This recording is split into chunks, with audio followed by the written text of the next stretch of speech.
अगर एक दिन आप किसी ऐसे शहर में पहुंच जाएं, जहां घर हैं लेकिन उनमें कोई नहीं रहता, जहां रेलवे स्टेशन है लेकिन वहां कभी ट्रेन नहीं आती, जहां चर्च है लेकिन वहां कोई प्रार्थना नहीं करता, और अगर आपको पता चले कि ये शहर कभी हजारों लोगों से भरा हुआ था, तो क्या आप उस जगह की कहानी जानना चाहेंगे?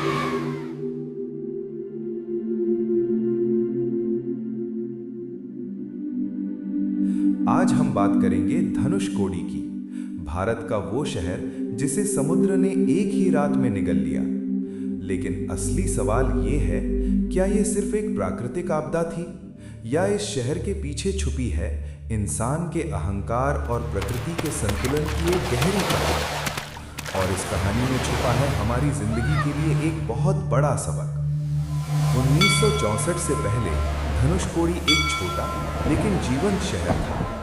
ये शहर तमिलनाडु के रामेश्वरम द्वीप के किनारे बसा हुआ था। यहाँ मछुआरे रहते थे, व्यापारी रहते थे, बच्चे समुद्र के किनारे खेलते थे, और हर दिन यहाँ से ट्रेन चलती थी जो यात्रियों को रामेश्वरम से धनुषकोडी तक लाती थी। लोग कहते हैं कि उस समय ये शहर समुद्र और इंसान के बीच का एक सुंदर पुल था। लेकिन क्या इंसान हमेशा प्रकृति के साथ संतुलन में रह पाता है, या हम धीरे धीरे भूल जाते हैं कि प्रकृति हमेशा हमसे ज्यादा शक्तिशाली है? 22 दिसंबर 1964 की रात समुद्र अचानक असामान्य रूप से शांत हो गया। मछुआरों ने महसूस किया कि कुछ अजीब हो रहा है। आसमान में काले बादल घिरने लगे, और फिर रात के लगभग 11 बजे एक भीषण चक्रवात ने इस शहर पर हमला कर दिया। समुद्र की लहरें इतनी ऊंची थीं कि उन्होंने पूरे शहर को निगलना शुरू कर दिया।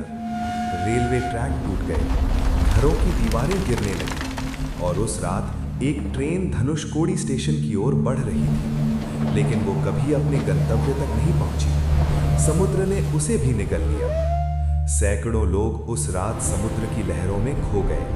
लेकिन क्या यह सिर्फ एक तूफान था, या प्रकृति हमें कोई संदेश दे रही थी?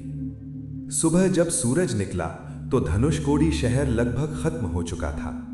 जहां घर थे वहां सिर्फ मलबा था, जहां सड़कें थीं वहां सिर्फ रेत थी, और जहां कभी जीवन था वहां सिर्फ सन्नाटा था। भारत सरकार ने इस शहर को गोस्ट टाउन घोषित कर दिया। लोगों को हमेशा के लिए यहां से जाने के लिए कहा गया। लेकिन आज भी कुछ लोग कहते हैं कि जब रात होती है तो समुद्र की आवाज में उस शहर की कहानी सुनाई देती है। क्या यह सिर्फ कल्पना है, या इतिहास कभी पूरी तरह खत्म नहीं होता? लेकिन अगर आप ध्यान से देखें तो ये जगह सिर्फ एक कहानी नहीं बताती, ये एक सवाल पूछती है। हम अपनी जिंदगी में क्या बना रहे हैं? हम घर बनाते हैं, हम शहर बनाते हैं, हम सपने बनाते हैं, लेकिन क्या हम ये भूल जाते हैं कि सब कुछ अस्थायी है? धनुषकोडी हमें एक गहरा सबक देता है। इंसान जितना भी विकसित हो जाए, प्रकृति हमेशा उससे ज्यादा शक्तिशाली रहेगी। लेकिन असली सवाल ये नहीं है कि प्रकृति कितनी शक्तिशाली है। असली सवाल ये है कि क्या हम प्रकृति के साथ संतुलन में जीना सीख पाए हैं, या हम अभी भी अहंकार में ये सोचते हैं कि हम सब कुछ नियंत्रित कर सकते हैं। धनुषकोडी की कहानी सिर्फ एक शहर की कहानी नहीं है, ये हमारी जिंदगी की कहानी भी है। क्योंकि हम भी अपनी जिंदगी में बहुत कुछ बनाने में लगे रहते हैं, लेकिन अक्सर हम भूल जाते हैं कि समय सीमित है, जीवन अनिश्चित है, और संतुलन सबसे जरूरी है। शायद इसलिए कुछ खंडहर हमें किताबों से ज्यादा सिखा देते हैं।